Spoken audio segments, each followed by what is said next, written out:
தினமலர் நேயர்கள் வணக்கம். இன்னைக்கு எந்த படத்தோட ரிவ்யூ பார்க்க போறோம்னா எல்ஐகே பிரதீப் ரங்கநாதனோட பிளாக் பஸ்டர் ஆகும் அப்படின்னு ஒரு எக்ஸ்பெக்டேஷனில் படத்துக்குள்ளே போய் நிறைய பேருடைய விமர்சனங்களை நான் பார்த்துருந்தேன்.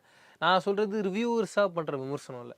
திடீர்னு சோஷியல் மீடியாவில் டக்குன்னு ஒரு ஃபோன் எடுத்து நான் ஒரு பெரிய எக்ஸ்பெக்டேஷனில் இருந்தேன், ஆனால் படம் அப்படி எதிர்பார்த்த அளவுக்கு இல்லை அப்படின்னு சொல்கிற ஆடியன்ஸோடைய ரிவ்யூவும் ஒரு சில பேர் இன்னும் இறங்கி போய் என்ன பிரதீப் சார் உங்கள் மேலே ஒரு பெரிய எக்ஸ்பெக்டேஷன் வச்சுருந்தோம், நான் அப்பயே நினச்சோம் இந்த படம் நல்லா இருக்காதுன்னெலாம் பேசினாங்க. எனக்கு அதை ரொம்ப பார்க்கும்போது வியர்டாகவும் ரொம்ப டார்கெட் பண்ணி பிரதீப் ரங்கநாதனை காலி பண்ணணும்னு ஒரு டீம் இறங்கியிருக்காங்களோ அப்படின்ற ஒரு எண்ணம் எனக்கு அந்த வீடியோஸ்லாம் பார்க்கும்போது இருந்தது. ஏன்னா நான் இந்த ரிவ்யூஸ்லாம் வரதுக்கு முன்னாடி படம் பார்த்துருந்தேன். எனக்கு இந்த படம் எப்படி இருந்துச்சுன்னா, ஓகே ஒரு பெரிய அட்டம் பண்ணியிருக்காங்க, பட்டு பயங்கரம் அப்படின்ற மாதிரில நார்மலாக ஒரு படம் ஸ்டார்ட் டு எண்டு ஒன்று இருக்கும்ல, அது ரொம்ப கரெக்டாகவே கம்ப்ளீட்டாகவே பண்ணியிருந்தாங்க. ரொம்ப ஒரு சில படங்களெல்லாம் சொல்லுவாங்க எங்களால் உட்காரவே முடியல இந்த படத்தில், அந்த ஃபீல் எனக்கு கண்டிப்பாக வரல.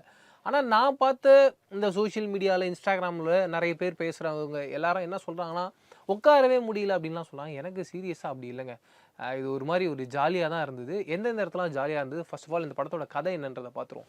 கதையாக எனக்கு என்ன தோணுச்சு அப்படின்னா, ஓப்பனிங்லேயே வந்து பிரதீப் ரங்கநாதன் அது வந்து ஒரு ஃபியூச்சரிஸ்டிக்கான உலகமாக இருக்குது, 2040 நடக்கிற மாதிரி இருக்குது. அப்போ அங்கே ஒரு சிட்டியாக ஒரு உலகம் இருக்குது, அவங்க எப்படி இருக்காங்க, அங்கே இருக்க மக்கள் எப்படி இருக்காங்கன்ற மாதிரி காட்டுறாங்க.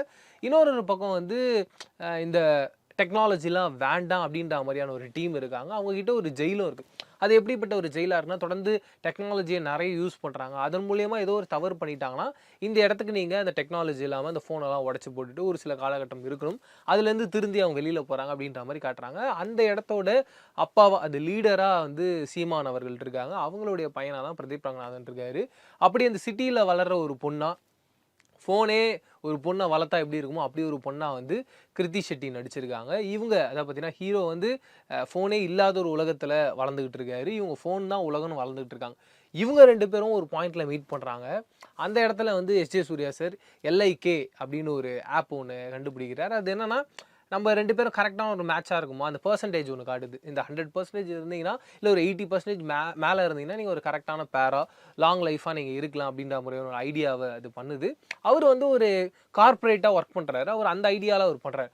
அது நம்ம ஹீரோவும் ஹீரோயினுக்குமான ஒரு பெரிய விரிசலை ஏற்படுத்துது. அப்போ ஹீரோ ஒரு சேலஞ்ச் பண்ணுறாரு, கண்டிப்பாக நான் இந்த ஆப்பை நான் தூக்கி காலி பண்ணுறேன், என்னோட லவ் தான் உண்மையான லவ்ன்றதை ப்ரூவ் பண்ணுறேன் அப்படின்றது. இதுக்கப்புறம் இந்த லவ் சேர்ந்துதா இல்லையா, அந்த ஆப்பை காலி பண்ணாரா இல்லை ஹீரோ அப்படின்றது தான் இந்த படத்தோட கதையாக இருக்குது. பட் இந்த படத்தோட ப்ளஸ்ஸாக எனக்கு சீரியஸாக சொல்கிறேன், எஸ்ஜே சூர்யா சார் எனக்கு எப்பயுமே வந்து ஒரு ஃப்ரேம் முன்னாடி வந்துட்டார் அப்படின்னா அவர் ஒரு மேஜிக்குங்க. ஒன்றும் இல்லை, இந்த படத்தில் வந்து அன்பே ஆறுயிரேன்னு நினைக்கிறேன், எனக்கு எக்ஸாக்டாக தெரில. அதுலேருந்து ஒரு சாங்கு, ஒரு மியூசிக் மட்டும் டன் டன் டன் டன் டன்னு ஏஆர் ரஹ்மான் சாரோடைய மியூசிக்கு என்ன வைப்ரேஷனு, அதுக்கு எனக்கு அந்த ஓஜி எஸ்ஜே சூர்யா சாரை பார்த்தா மாதிரி இருந்தது. அதே ஸ்டெப்போட அதே ஸ்பீடோட அந்த ஒரு எனர்ஜியோட அப்படி ஒன்று பர்ஃபார்ம் பண்ணார். தேட்டரே ஒரு மாதிரி பிளாஸ்ட் ஆச்சுங்க. கண்டிப்பாக அந்த சீக்வன்ஸை மென்ஷன் பண்ணணும்னு நினச்சேன். பயங்கரமாக என்ஜாய் பண்ணுவோம் எல்லோரும் தேட்டரில். ஒரு மாதிரி ஒரு செகண்டில் அந்த தேட்டரே வந்து ஒரு கான்செப்டாக மாற்றி விட்டார் எஸ்ஜே சூர்யா சார், அந்த அளவுக்கு இருந்தது. அண்டு பிரதீப் ரங்கநாதன் எப்பயுமே அவர்கிட்ட ஒரு எனர்ஜி, ஒரு ஸ்டைலு, ஒரு ஸ்வாக் இருக்கும். இந்த படத்துலேயும் அது எல்லாத்தையும் மெயின்டைன் பண்ணியிருந்தார். அவருக்கான ஸ்டைலில் ஒரு பொண்ணை எப்படி பிரேக்கப் பண்ணுறதுன்னு ஒரு ஃபார்முலா ஒன்று இருக்கும். அவருக்கான ஸ்டைலில் எப்படி அந்த பொண்ணோட சேர்றதுன்னு ஒரு ஃபார்முலா இருக்கும். அண்டு எஸ்ஜே சூர்யா சார் ஒரு சில இடங்களில் ஒரு மாடுலேஷனை ஒரு டைலாக்கை பேசும்போது அதே மாடுலேஷனை எடுத்து பிரதீப் ரங்கநாதன் ரிப்ளை பண்ணுறாருன்ற அந்த சீக்வன்ஸ் எல்லாமே ஒரு ப்ராப்பர் கமர்ஷியல் படத்தில் எப்படி ஸ்டேஜ் பண்ணியிருக்கோம், எப்படி ஒரு எனர்ஜி ஒன்று இருக்குமோ அது ரொம்ப பர்ஃபெக்டாக ஒன்று அட்டன் பண்ணியிருந்தாங்க. அது எனக்கு ரொம்பவே பிடிச்சிருந்தது. அண்டு ஹீரோயினோட என்ட்ரி சீரியஸாக நான் வந்து ஒரு மாதிரி ரொம்ப நார்மலான ஒரு சீக்வன்ஸ் தான். பட் அந்த ஹீரோயினை பார்த்த உடனே, அந்த ஒரு என்ட்ரியை பார்த்த உடனே நமக்குள்ளே ஒரு மேஜிக் ஒன்று க்ரியேட் ஆகலாம். அப்படி ஒரு மேஜிக் ஒன்று உண்டாச்சு. அது கிருத்தி ஷெட்டியோட அந்த ப்ரெசன்ஸில் இருக்குது. அவங்களுடைய ஓவரால் பர்ஃபார்மன்ஸில் அவங்களோட இன்னசென்ஸ் ரொம்ப பியூட்டிஃபுல்லாக ரொம்ப அழகாக பர்ஃபார்ம் பண்ணியிருந்தாங்க. ரொம்ப நீட்டாக இருந்தது அவங்களுடைய பர்ஃபார்மன்ஸ் எல்லாமே. எனக்கு ஓவராலாக இந்த படத்தில் நடிச்சிருந்த ஆர்டிஸ்ட் எல்லாருமே இந்த கதைக்கு என்ன தேவையோ அதை பண்ணியிருந்தாங்க. அண்டு இந்த படமாக பார்க்கும்போது கதையாக எனக்கு ஸ்கிரிப்டாக லைனாக எந்தெந்த இடத்துல பிடிச்சின்னா, கண்டிப்பாக ஒன் லைனை ரொம்ப அழகாக லாக் பண்ணியிருந்தாங்க. இன்ட்ரோல் பாயிண்ட்டை கரெக்டாக லாக் பண்ணியிருந்தாங்க. அண்டு ஒரு ஹீரோவுக்கும் ஹீரோயினுக்கும் அந்த லவ் வர சீக்வன்ஸ், அவங்களுடைய ஓப்பனிங் சீன் எப்படி இருக்கணும், அண்ட் அவங்களுடைய பிரேக்கப் பாயிண்ட் என்னவாக இருக்குது, இது எல்லாமே கரெக்டாக இருந்தது. இது எல்லாமே ரைட்டிங்கோட ஒரு ப்ளஸ்ஸாக நான் பார்க்குறேன். அண்டு சினிமோட்டோகிராஃபி, எடிட்டிங், மிக முக்கியமாக அனிருத்தோடைய மியூசிக் வேற மாதிரிங்க. அதுவும் எனக்கென யாரும் இல்லை அப்படின்ற அந்த சாங்கு பல வருஷங்களுக்கு முன்னாடி வந்தது. அந்த சாங்கை மறுபடியும் தேட்டரில் பார்க்குறோம், அதை என்ஜாய் பண்ணுறோன்ற போது அதை வந்து ஒரு கான்செப்ட் ட்ரீட்மெண்ட்டாக மாற்றணும்னு அது விக்னேஷ் சிவன் சார் எடுத்த முடிவான்றது எனக்கு தெரியல. நம்ம 2 பேரும் எல்லாரும் சேர்ந்து பாடலாமான்னு சொல்லிட்டு பிஆர் கேட்குறாரு. அது எப்படி இருந்துச்சுன்னா, ஒரு தேட்டரே ஒரு கான்செப்டாக மாறுச்சுன்னா எப்படி இருக்குமோ, அப்படி ஒரு வைப் ஒன்று கிரியேட் பண்ணுச்சு. பட்டு அது ஆடியன்ஸ் அப்படி மாறல. அது வேற விஷயம். பட் அவங்களோட ஐடியாவை அவங்க அப்ரோச் பண்ண விதமாக ரொம்ப நல்லா இருந்தது. எக்ஸிக்யூஷனாக கரெக்டாக இருந்ததுன்றதான் நான் சொல்ல வரேன். பட்டு கண்டிப்பாக மைனஸ் அப்படின்றது இருக்கும்ல. இந்த படம் எங்கே அப்படி பெரிய அளவில் சிக்கலுக்குள்ளே மாட்டிக்குது அப்படின்னா, அவங்க கரெக்டாக ஒரு காமெடி அப்படின்ற ட்ராக்கை ரொம்ப சரியாக கிராக் பண்ணலையோ அப்படின்னு தோணுச்சு. ஒரு பக்கம் யோகி பாபு சார் மிரட்டிடுறாரு. அதுவும் ஒரு லேடி கெட்டப் மாதிரி ஒன்று போட்டுட்டு இருப்பாரு. அதில் பிரதீப் ரங்கநாதன் வந்து யாரோ ஒரு ஆன்டி கிட்ட பேசுகிற மாதிரி இருக்கும். அதெல்லாம் பயங்கர ஃபன்னாக இருக்குது. பட் யோகி பாபு வர சார் யோகி பாபு ட்ராக்கை தவிர மற்ற இடங்கள்லாம் பார்த்தீங்கன்னா அது ரொம்ப நார்மலாக தான் இருந்தது. பெரிய லெவலில் இந்த காமெடி அப்படின்றது ஒர்க் அவுட் ஆகலை. அது இன்னும் கொஞ்சம் பெட்டராக இருந்திருக்கலாமோ அப்படின்றது எனக்கு தோணுச்சு. அண்டு முக்கியமாக வந்து இந்த படத்தோட ட்ராவலே வந்து ஒரு ஹீரோ வெர்சஸ் வில்லன். அவங்க 2 பேருக்கும் அந்த அந்த ஒரு ஒரு ஃபைட் ஒன்று இருக்கணும், ஒரு தக் வார் ஒன்று இருக்கணும்ல. ஹீரோ அடி வாங்கிட்டே இருந்தால் தானே அவன் எப்படி ஜெயிக்க போகிறான்ற ஒரு பயம் ஒன்று கிரியேட் ஆகும். அது செகண்ட் ஹாஃபுக்குள்ளே அப்படி ஒரு லைன் இருந்திருக்கணும். இங்கே அப்படி ஒரு லைனே இல்லை. நம்ம வந்து ரொம்ப கான்ஃபிடென்ட்டாக இருக்கும் பிரதீப் அவர்கள் இந்த ஒரு விஷயத்தை ரொம்ப ஈஸியாக ஹேண்டில் பண்ணி ஜெயிச்சிருவார் அப்படின்றது. அது இந்த படத்தோட ஸ்க்ரீன் ப்ளேவாகவும் ரைட்டிங்காகவும் வீக்காக மாற்றுச்சு.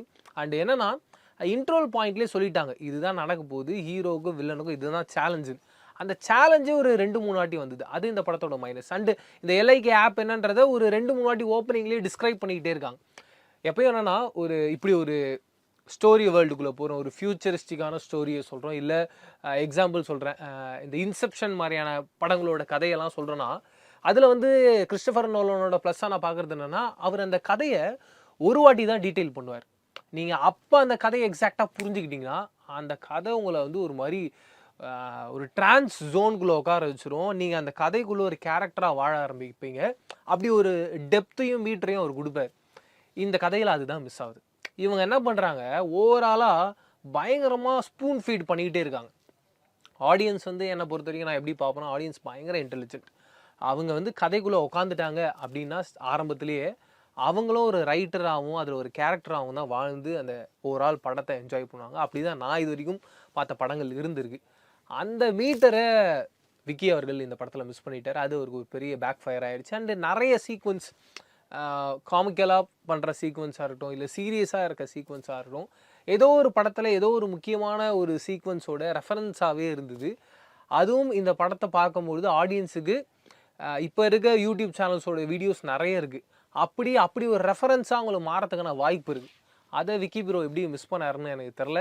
ஏன்னா படம்னு ஏன் நம்ம எல்லாரும் பார்க்க வரோம், ஏதோ ஒரு ஃப்ரெஷ்ஷான ஒரு கண்டென்ட் இருக்க போகுது அப்படின்றதுக்காக தான். ஏதோ ஒரு இடத்துல நம்ம ஒன்று ரிப்பீட் பண்ணுறோம் அப்படின்ற போது அது ஆடியன்ஸை ஓகே இது நல்லா இருக்குது அப்படின்னு சொல்ல தோணும். ஆனால் அதே மாதிரியான விஷயங்கள் தொடர்ந்து 1, 2, 3 ரிப்பீட் ஆகும்போது கண்டிப்பாக ஆடியன்ஸ் டயர்ட் ஆகிறதுக்கும், இதுதான் நம்ம யூடியூப்லேயே பார்க்குறோமே, நம்ம ஏன் இந்த தேட்டரில் பார்க்கணுன்ற ஒரு கேள்வி வரத்துக்கான வாய்ப்பு இருக்குது. அதை அவங்க தவிர்த்துருக்கலாமோ அப்படின்றது எனக்கு தோணுச்சு. பர்சனலாக படமாக ஒன்று பார்க்கும்போது இது இன்னும் பெட்டராகிறதுக்கான வழியை தான் நான் இப்போது பேசிக்கிட்டு இருக்கேன். அண்டு ஓவராலாக எனக்கு என்னென்னா, டுவர்ட்ஸ் த கிளைமேக்ஸில் எனக்கு கண்டிப்பாக அயன்மேன் பார்ட் 2ன்னு நினைக்கிறேன். அதில் தான் வந்து ஓவரால் நிறைய அயன்மேனோட அந்த ரோபோட்ஸ்லாம் வரும். அது கூட அயன்மேனை எப்படி வந்து ஒரு தக் வார் நடத்துகிறார் அப்படின்ற மாதிரி ரொம்ப பியூட்டிஃபுல்லாக ஒன்று ஸ்டேஜ் பண்ணியிருப்பாங்க. எனக்கு அந்த அயன்மேன் 2 பார்க்கும்போதே எனக்கு அந்த அளவுக்கு ஒரு சர்ப்ரைசிங்காக இல்லை. அது ஓகே இது ஒரு டிஃப்ரெண்ட்டான அயன்மேன்லாம் இருக்காங்கன்றது மட்டும் தான் எனக்கு புதுசாக இருந்ததே தவிர மற்ற எதுவும் பெருசாக எனக்கு ஒர்க் அவுட் ஆகலை. ஹாலிவுட்லேயே அப்படி ஒரு கண்டென்ட் ஒர்க் அவுட் ஆகலை ஆடியன்ஸுக்கு அப்படின்றபோது, அது டோனி ஸ்டார்க்குன்ற ஒரு கேரக்டரு ஃபஸ்ட்டு பார்ட்லேயே அது பெரிய லெவலில் அட்ராக்ட் ஆனதுனால செகண்ட் பார்ட் அதை விட பெட்டராக ஒர்க் அவுட் ஆச்சு. ஆனால் அவெஞ்சர்ஸ்லாம் உள்ளே வரதுனால அந்த கேரக்டரோட வேல்யூ இன்னும் இன்க்ரீஸ் ஆச்சு. பட் அது இன்னும் ஸ்பைடர் மேன் அளவில் ரீச் ஆகலன்றது நம்ம எல்லாருக்குமே தெரியும். அப்படி இருக்கும்போது அந்த ஒரு சீக்வன்ஸை இங்கே கிராக் பண்ணணும்னு நினச்ச ஒரு விஷயம் ஓகே. பட் அவ்வளோ ரியலிஸ்டிக்காக ஒரு ரோபோட்டை காட்டும் போதே ஆடியன்ஸுக்கு ஒரு 80% தான் அந்த கேரக்டரை பிடிக்குதுன்னும் போது, இங்கே நம்மளால் அந்த ரோபோட்டிக் சீக்வன்ஸை ரொம்ப ரியலிஸ்டிக்காக காட்ட முடியல. அதுக்கு காரணம் இங்கே இருக்க பட்ஜெட், அது ஒரு பெரிய இதுவாக இருக்குது. அப்படி முடியலன்னும் போது அந்த சீக்வன்ஸை மாற்றி வேறு ஏதாவது கிராக் பண்ணிடலாம்.